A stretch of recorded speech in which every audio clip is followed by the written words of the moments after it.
नमस्कार दोस्तों।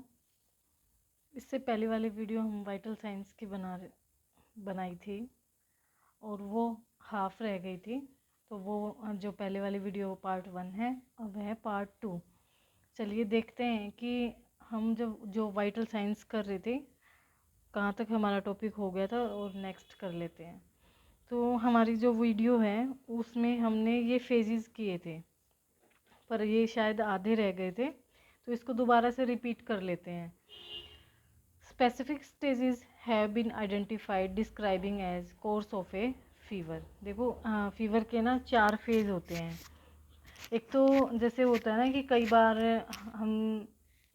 हमें ऐसे महसूस होता है कि सिर में दर्द हो रखा है, थकान हो रखी है और जनरल मैलेजिया है और भूख भी नहीं लग रही है। इसको कौन सा फेज़ बोलेंगे? इसको बोलेंगे pro means first and dromal phase. तो ये कौन सा फेज़ है? Prodromal phase. सेकंड फेज है इन्वेजन और ओनसेट। ये क्या है? Is the period from either. इसमें क्या होगा? जो बुखार जैसे कई बार चढ़ जाता है फिर उतर जाता है, चढ़ता है फिर उतर जाता है, और साथ में ठंड भी लगती है, शिवरिंग भी आती है, पेल अपीयरेंस ऑफ स्किन हो जाती है। वो फेज़ होता है हमारा इन्वेजन और ओनसेट। थर्ड फेज़ है स्टेशनरी फेज़। जो स्टेशनरी फेज़ होता है ये क्या होता है? ये highest elevation of the fever stage होता है। इसको हम क्या बोलेंगे? Stationery phase. फेज़ नंबर 4 है, phase number 4 डिफ्री differ Vicens. Differ Vicens. ठीक है, आप अपनी प्रोनाउंसिएशन देख लेना, जो भी जैसे भी बनता है। Termination and resolution identify the period during which the fever subsides and temperature move toward normal. Suddenly crisis और gradually sweating is typically initiated during this phase. ऐसा नहीं होता जब हमें बुखार हमें अच्छा फील होता है और बुखार उतरते वक्त हमें काफ़ी ज़्यादा पसीना आ जाता है, स्वेटिंग आने लग जाती है, तो हम काफ़ी अच्छा महसूस करते हैं। उस स्टेज को बोलते हैं टर्मिनेशन एंड रिजोल्यूशन। अब ये तो हैं आपके फेज़। अब कर लेते हैं टाइप्स ऑफ फीवर। देखो फेज़ अलग हैं और फीवर अलग हैं। वैसे अभी तक मैंने कोई क्वेश्चंस तो देखा नहीं है, पर नर्सिंग में अगर कोई और बच्चा जैसे कि कोई डिप्लोमा किया हुआ है, डिप्लोमा में ये शायद आ भी सकता है क्वेश्चन। ठीक है, ये अच्छे से कर लेना। पैरामेडिकल के जो और एग्ज़ाम है ना, नर्सिंग के हैं, एमएलटी है, डीएमएलटी, उनमें ये क्वेश्चंस पूछे जाते हैं। पर फिजियोथेरेपी में भी एग्जामिनर का कोई पता नहीं है, इसलिए मैं आपको ये टॉपिक करवा रही हूँ। कभी भी कोई भी टॉपिक डाल सकते हैं। Types of fever. Types of fever 4 type के: intermittent, remittent, relapsing and constant. क्या है? Intermittent, remittent, relapsing and constant. अगर एग्जामिनर इसमें से क्वेश्चन बनाता है तो देखो कितना इजी तरीके से क्वेश्चन बन सकता है। वो 4 ये ऑप्शन दे देगा और एक बता देगा कि रिमिटेंट में क्या होता है, कितना फीवर फ्लक्चुएट करता है। तो जो इंटरमिटेंट है, intermittent means regular interval between period of fever and periods of normal temperature. इसमें जो बॉडी टेम्परेचर होगा वो alternate at regular interval between period of fever and period of normal temperature. Intermittent कभी आएगा कभी जाएगा, कभी आएगा कभी जाएगा, बस। रिमिटेंट में होगा elevated body temperature that fluctuate more than 3.6 degree Fahrenheit. जब हमारा जो नॉर्मल टेम्परेचर 98.6 है उससे 3 डिग्री 3.5 डिग्री मान लीजिए, 3.6 डिग्री फ़ारेनहाइट 2 डिग्री सेल्सियस अगर बढ़ जाता है 24 आवर पीरियड टाइम में। ठीक है, 24 घंटे में। जैसे कि हमें बुखार शुरू हुआ पर 24 घंटे के अंदर ही हमें जो बुखार है वो बढ़ जाता है, और वो भी कितने डिग्री सेल्सियस? 2 डिग्री सेल्सियस बढ़ जाता है, तो वो फीवर होगा हमारा रिमिटेंट। थर्ड है रिलैप्सिंग। रिलैप्सिंग में क्या होगा? Period of fever are interspread with normal temperature that last at least 1 day, also called recurrent fever.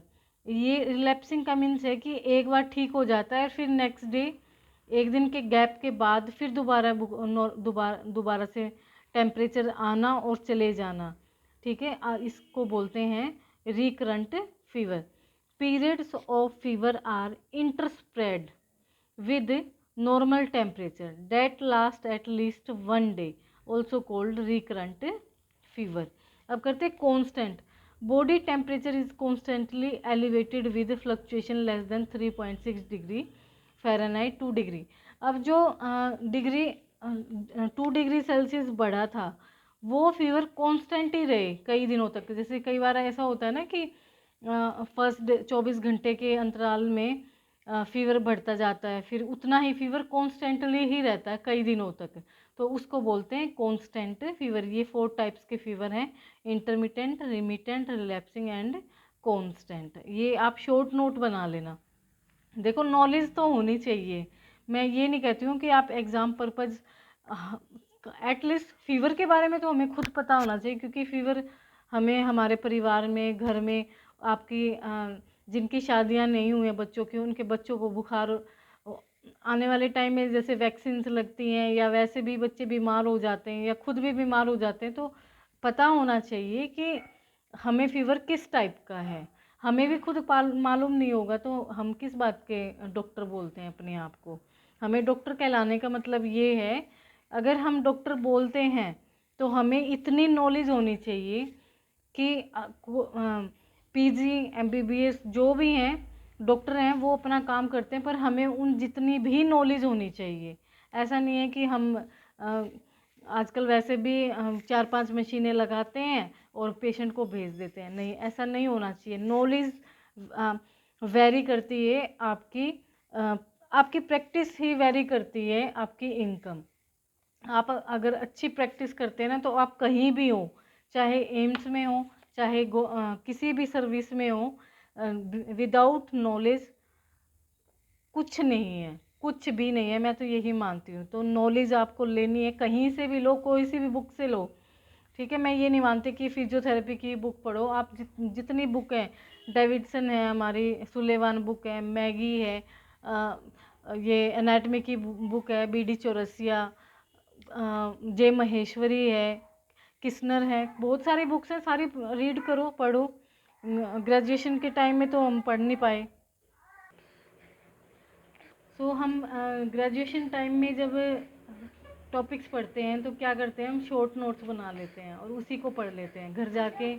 मुझे नहीं लगता कि कोई स्टूडेंट यूनिवर्सिटी के टाइम में बुक निकाल के और उसको पढ़ता होगा टॉपिक को, और वही हमारी सबसे बड़ी मिस्टेक्स होती हैं कि हम अपने ग्रेजुएशन टाइम में इतना लाइट ले लेते हैं कि हम किसी भी टॉपिक को अच्छे से कवर नहीं करते हैं। ये देखो, ये तो अपनी समझ होती है, यूनिवर्सिटी में अपने आप ही, कॉलेज में, यूनिवर्सिटी में अपने आप ही पढ़ना होता है, टीचर के बेस कुछ नहीं होता है। चलो अब पढ़ लेते हैं, अब मौका मिल रहा है तो अब पढ़ो, ठीक है। अब करते हैं factors influencing body temperature. Body temperature को, हमारे बॉडी के टेम्परेचर को कौन कौन से फैक्टर प्रभाव डालते हैं, ठीक है। तो वो डालते हैं टाइम ऑफ ए डे और एक्टिविटीज़। एक्सरसाइज हमारे जो बॉडी टेम्परेचर है उसको प्रभाव करती है, ठीक है, इफ़ेक्ट करती है। Time of a day, day कैसा है, गर्मी का है, सर्दी का है, ह्यूमिडिटी का है, ये भी वेरी करता है बॉडी के टेम्परेचर को। देखो time of a day, the term circadian rhythm, ठीक है। टाइम ऑफ डे में क्या है, circadian rhythm describe 24 hour cycle of normal variation in body temperature. अब कहते हैं टाइम ऑफ ए डे। बीच बीच में क्या होता है कि मेरा बेटा है छोटा, तो वो आ जाता है रोता हुआ और उसको मुझे लेना ही पड़ता है, इसलिए मुझे फिर बीच में कट करना पड़ता है। चलो करते हैं। Time of a day, circadian rhythm describe a 24 hour cycle of normal variation in body temperature. Certain predictable and regular changes in temperature occur on a daily basis, ठीक है। जो हमारा टेम्परेचर है, बॉडी टेम्परेचर, वो daily basis पे regular change होता है। Body temperature tends to be lowest between 4 and 6 AM। देखो मैं बता रही थी ना कि 4 से 6 के बीच में हमें ज़्यादा नींद क्यों आती है, इतनी अच्छी क्यों आती है। तो उस टाइम पे जो बॉडी का टेम्परेचर है tends to be lowest between 4 to 6 AM and highest between 4 to 8 PM। शाम के 4 से जो 8 का टाइम होता है वो क्या होता है, वो हाईएस्ट बॉडी टेम्परेचर का टाइम होता है। These regular changes in body temperature are influenced significantly by both digestive processes, ठीक है, and the level of skeletal muscle activity for individual who work at night. This pattern is usually inverted. अब देखो ये तो बता रहे हैं कि डे टाइम का, कि डे टाइम में कैसे बॉडी का टेम्परेचर चेंज हो जाता है, पर अगर कोई व्यक्ति, ऐसा तो है नहीं कि सब डे टाइम में ही वर्क करते हैं, कोई नाइट में भी करता है, पूरी रात जगता है, इंडस्ट्री में जो लगे होते हैं, तो उनका क्या होता है, वो नाइट में जगते हैं और डे में स्लीप लेते हैं, अपना सोते हैं। उसकी वजह से भी उनका बॉडी का जो टेम्परेचर है वो क्या हो जाता है, चेंज हो जाता है, इन्वर्टेड हो जाता है, इसका उल्टा हो जाता है। अब करते हैं एज। एज भी फैक्टर करती है। जो इन्फेंट होते हैं, छोटे बच्चे होते हैं, उनमें आप देखना कि हाइयर नॉर्मल टेम्परेचर मिलेगा, हाइयर नॉर्मल टेम्परेचर से ज़्यादा मिलेगा, owing to the immaturity of the thermoregulatory system. यहाँ पे देखो एक क्वेश्चन बन जाता है कि न्यू बॉर्न बेबी के अंदर नॉर्मल से ज़्यादा टेम्परेचर क्यों मिलता है, क्योंकि बच्चे के अंदर मैच्योर नहीं होता क्या, thermo regulatory system, means hypothalamus. जो थर्मो रेगुलेटरी सिस्टम होता है वो क्या होता है, इमेच्योर होता है, क्योंकि बच्चा तो बढ़ता है और जैसे जैसे बढ़ता है वैसे वैसे बॉडी में फंक्शंस आने लग जाते हैं। अब करते हैं इमोशन स्ट्रेस। इमोशन और स्ट्रेस तो फैक्टर है ही एक अच्छा, कि जो बॉडी के टेम्परेचर पे इफ़ेक्ट डालता है बहुत ज़्यादा। जब हम गुस्से में होते हैं तो हमारा बॉडी का टेम्परेचर हाई हो जाता है, और जब हम बिल्कुल सुस्त हो जाते हैं तो हमारा बॉडी का टेम्परेचर क्या हो जाता है, वो लो हो जाता है। तो stimulation of the sympathetic nervous system causes increase production of epinephrine and non epinephrine with A subsequent increase in metabolic rate. Metabolic rate increase होगा तो बॉडी का टेम्परेचर भी इंक्रीज हो जाएगा। अब करते हैं एक्सरसाइज।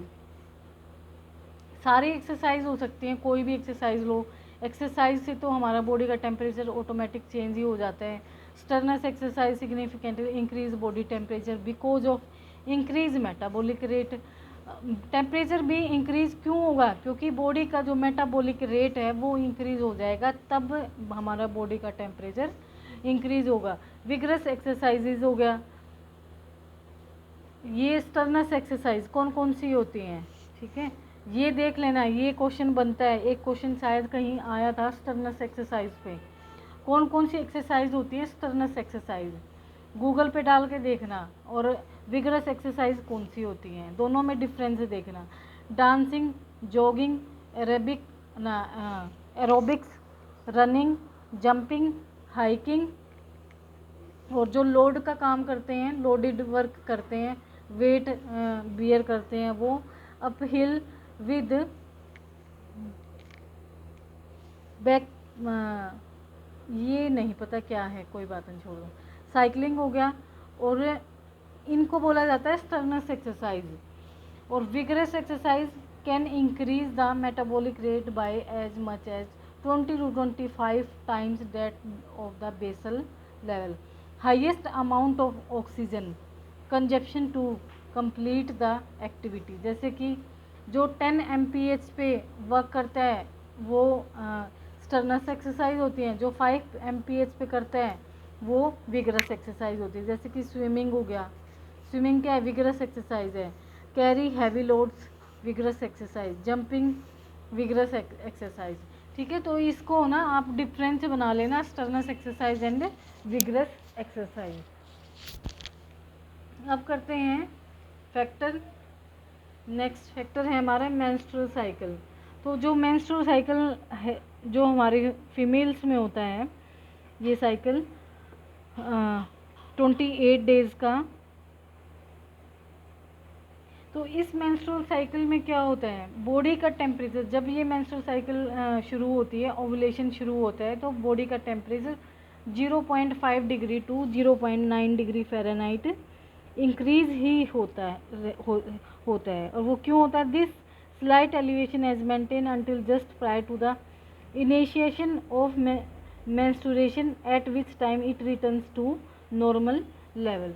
ये जो बॉडी का टेम्परेचर है, जब ये मेंस्ट्रुअल साइकिल का डे शुरू होता है उस दिन होता है, कंटिन्यू चलता रहता है, और जैसे ही मेंस्ट्रुअल साइकिल का क्लोज डे होता है उस दिन ये दोबारा से ये जो बॉडी का टेम्परेचर है वो नॉर्मल हो जाता है। अब करते हैं प्रेगनेंसी में।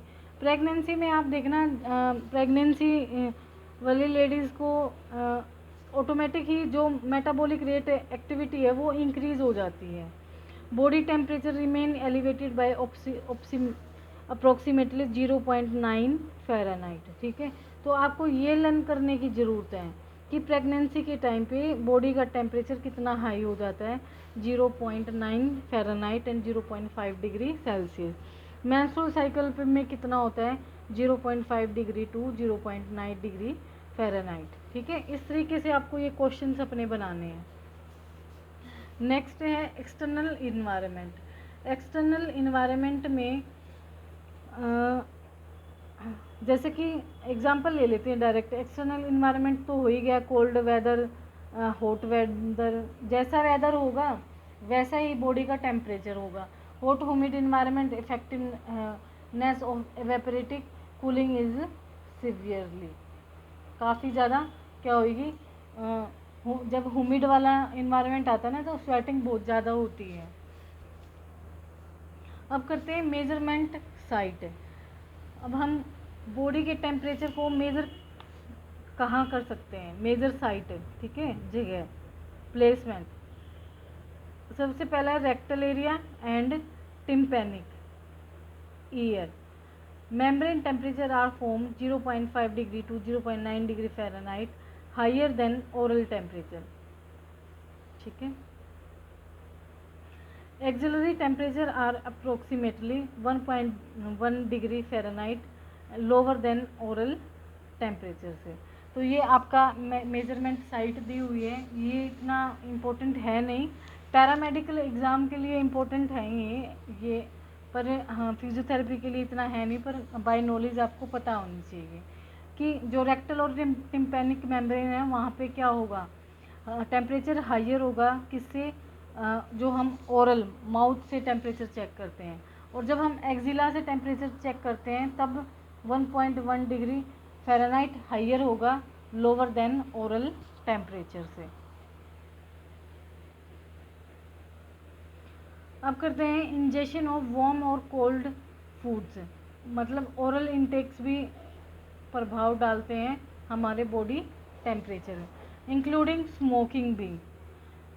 Patient should refrain from smoking और eating for at least 15 minutes, preferably 30 minutes prior to an oral temperature reading.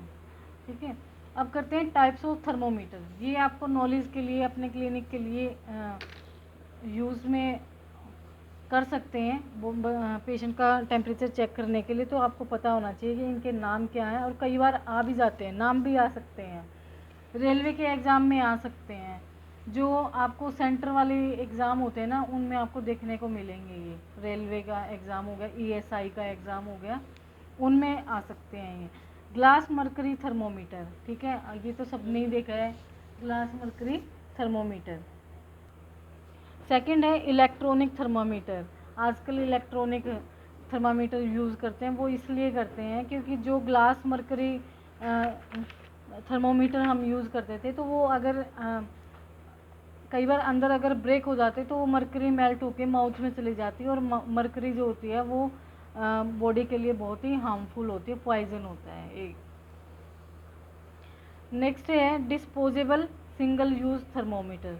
Use किया और उसको फेंक दिया। टेम्परेचर सेंसिटिव स्ट्रिप्स भी आती हैं इस टाइप की, टेम्परेचर को चेक करने के लिए। बस आप इनके नाम से पता लग जाएगा कि इस तरीके की चेक करने की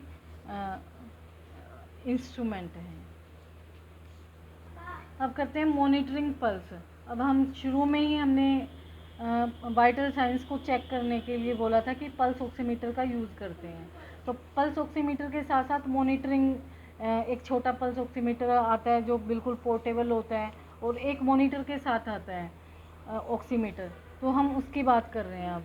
मॉनिटरिंग पल्स है, पल्स के बारे में। पल्स टू टाइप्स की होती हैं, पेरिफेरल पल्सेस और एपिकल पल्सेस। सिर्फ आप इनका नाम लर्न करना है, और अगर आप इसको पढ़ना चाहते हैं तो अच्छे से इसको बुक से पढ़ सकते हैं। पेरिफेरल पल्सेस और apical pulses. The lowest point of pressure occur during ventricular diastole and highest point occur during ventricular systole. जब लोवेस्ट पॉइंट पे प्रेशर होता है ड्यूरिंग वेंट्रिकल के टाइम पे तो डायस्टोल हो जाता है, और हाईएस्ट पॉइंट अकर ड्यूरिंग वेंट्रिकल सिस्टोल हो जाता है। ठीक है, सिर्फ आपको इसमें से ना नेम इतना ज़्यादा पढ़ने की ज़रूरत नहीं है, क्योंकि इसमें से इतना आता नहीं है, बस पता होना चाहिए, नेम तो एटलीस्ट आपको पता ही होना चाहिए। अब करते हैं पल्स को भी चेक करने के लिए तीन पैरामीटर हैं। फर्स्ट है रेट, रिदम और वॉल्यूम। अब आपसे क्वेश्चन पूछ सकते हैं कि मेजरमेंट ऑफ पल्स पैरामीटर